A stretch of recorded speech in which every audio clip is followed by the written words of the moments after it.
साहब ने तहरीर भेजी, कुत्तों के लिए कुर्बानी मत कीजिए। अजीब बात है। सूरत मसला यह था कि एक साहिब थे, मजदूर पेशा थे, गरीब थे।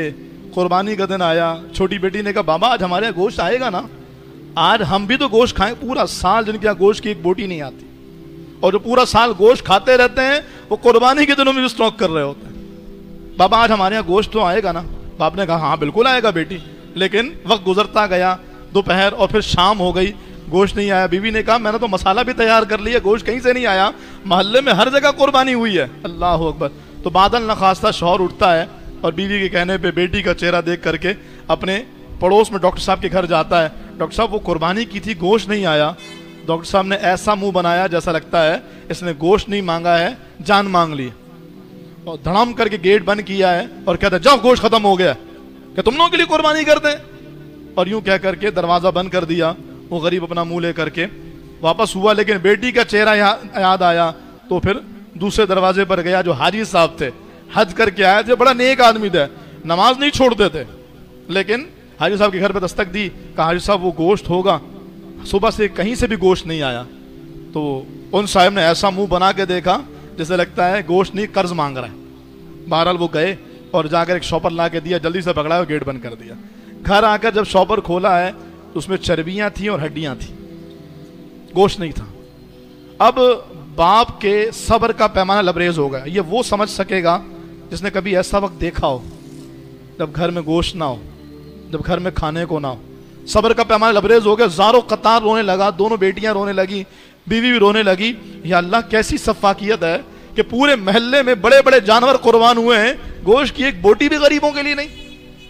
खैर दरवाजे पे दस्तक दी किसी ने, तो बाहर एक सब्जी फरोश जो मोहल्ले में ही रहता था, उसने कहा वो भाई मेरे भाई ने नहीं गोश्त भेजा है, इतना सारा था मैं क्या करूँगा, 5 किलो था, 3 किलो तुम रख लो, 2 किलो मैंने बना लिया।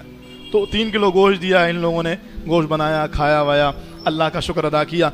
लेकिन जैसे ही रात हुई तो बहुत तेज से आंधी आई है, गरज चमक हुई और फिर बारिश शुरू हो गई। पूरे इलाके में लाइट चली गई। 2 दिनों तक इलाके में लाइट नहीं रही।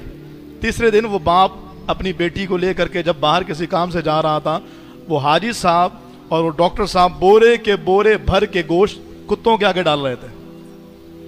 क्योंकि लाइट जाने की वजह कर फ्रीजर बंद हो गए थे और गोश्त सारा खराब हो गया था। तो उस छोटी बेटी ने ये जुमला कहा, यह हकीकी वाकया, छोटी बेटी ने जुमला कहा बाबा क्या कुर्बानी कुत्तों के लिए करते हैं। ये अलमिया है, घर में फ्रीजर भरे हुए हैं, गरीबों के लिए बोटियां नहीं है। खुदारा इस कुर्बानी के फलसफे को समझिए। कुर्बानी का मकसद अपनी अना, अपना नफ्स, अपनी तबीयत, अपनी चाहत, अपनी ख्वाहिशात कुर्बान करना है, वो भी कीजिए। और जानवर में जो कुर्बानी है वो ये है अल्लाह के लिए कुर्बानी करके दिल खोल के खर्च कीजिए। हमारे एक भाई हैं, उन्होंने मुझे बताया कि मुझे नहीं पता लगता कि आज से 25-30 साल पहले इतनी बरकत कहां से होती थी। हमारे नाना याद कर करके यहाँ दे दो, वहां दे दो, वहां दे दो, वहां दे दो, कह रहे हम थक जाते थे, सुबह से शाम हो जाती थी, गाय का गोश्त खत्म नहीं होता था। आज वो बरकत कहां चली गई? अल्लाह ने उठा ली। अल्लाह ने तुम्हारी नियतों के फतूर की वजह कर कुर्बानी के जानवर के गोश्त की बरकतें उठा ली हैं। वरना एक जानवर कुर्बान करते पूरा दिन बांटते रहते, गोश्त खत्म नहीं होता था। आज आप देखो इतने बड़ी बड़ी तंजीमात, जानवरों की रेल पेल है, लेकिन गोश्त कहां गया पता नहीं लगा।